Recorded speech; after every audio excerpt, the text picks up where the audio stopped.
9-year-old Joey was asked by his mother what he had learned in school.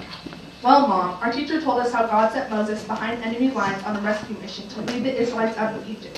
When he got to the Red Sea, he had the corps of engineers build a pontoon bridge, and all the people walked across safely. Then he used his walkie-talkie to radio headquarters for reinforcements. They sent the Israeli Air Force to blow up the bridge, and all the Israelites were saved. Now, Joey, is that really what your teacher taught you? His mother asked. Well, no, Mom, but if I told you it the way the teacher did, you'd never believe it.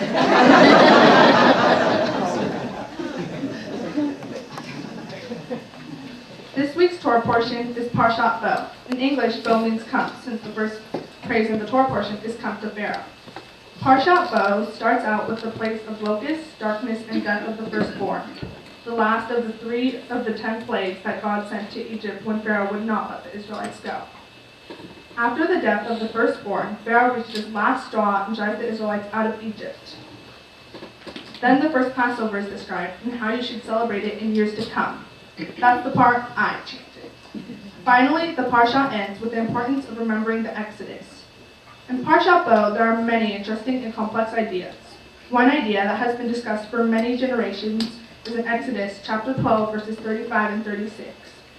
And the children of Israel did according to the word of Moses, and they asked of the Egyptians jewels of silver and jewels of gold and clothing. And the Lord gave the people favor in the sight of the Egyptians, so that they let them have what they asked, and they despoiled the Egyptians. So were the Israelites justified in taking gold and silver from the Egyptians? When you first read the translation of these verses, it may sound like the Israelites practically stole the gold and silver. As modern commentator Nahum Sarna says, the silver and gold were not just neighborly gifts, but spoils of a Jewish victory over the Egyptians. However, there are other translations and interpretations that are more positive. First, the Hebrew word sha'al used in this verse has been translated to mean borrow or demand, but it also means to ask. It is generally agreed that the Israelites asked for the gold and silver and the Egyptians gave it to them, out of their own free will. The gold and silver can also be seen as compensation for their being slaves for 430 years. As recorded in the Talmud, at the time of Alexander the Great, there was a claim put forward by the Egyptians for the gold and silver taken from them at the time of the Exodus. Gabi Ben Pasisa, a Jewish leader, argued it was a just payment for wages owed in years of suffering. More important than monetary compensation is the psychological effect. The Hebrew word vayanatzlu has been translated as stripped or despoiled, but according to the Hertz commentary, it is more accurately translated as saved. But how were the Egyptians saved? 1, they were saved from guilt for enslaving the Israelites. In addition, the gifts of gold and silver allowed the Israelites to look more favorably on the Egyptians and see that Pharaoh was their oppressor, and not the Egyptian people as a whole. This saved the Egyptians from the hatred of the Israelites, while at the same time, the Israelites were relieved of having feelings of resentment. The gifts gave the Israelites a sense of value and granted them dignity. This concept applies to many situations, not just in biblical times, but in modern times as well. One situation is the Holocaust.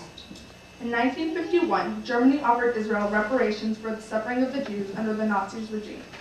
The money couldn't make up for everything that happened in this devastating time. However, it could, as Israeli Prime Minister David Ben-Gurion said, secure compensation for the heirs of victims and the rehabilitation of survivors.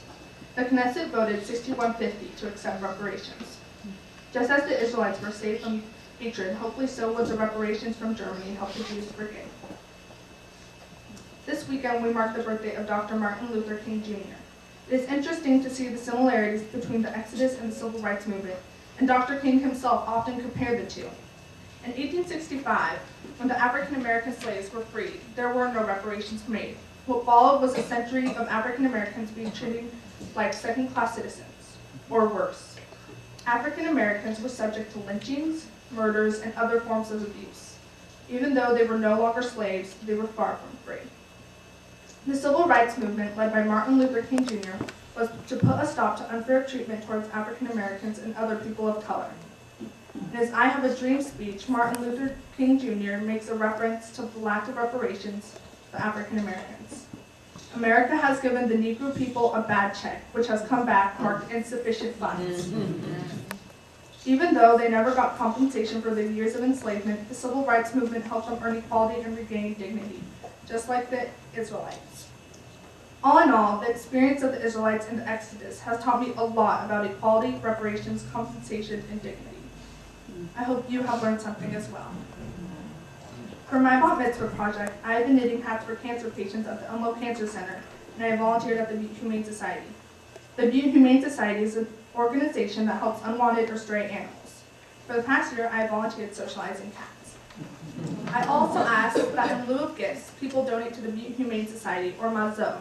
Mazon, which means food in Hebrew, is a national nonprofit organization dedicated to preventing and alleviating hunger among people of all faiths and backgrounds. I would now like to thank the people who have helped me through this incredible journey. First, I would like to thank my mom.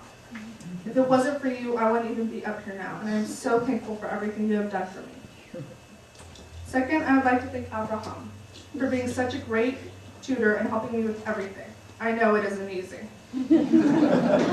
Thank you, Rabbi Julie, for co-leading the service, answering all my questions, and fitting in practices for anything I need. Also like to thank Debbie Shapiro for showing me how to knit and always making me laugh.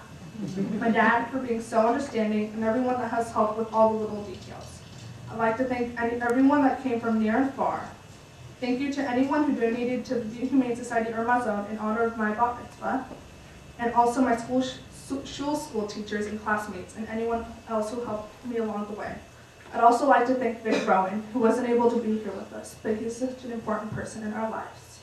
Shabbat Shalom, everyone. Shabbat Shalom. If you'll stay here now, I'll invite up your parents, Sharon Kaplan and Lilia Diaz, to offer you some more.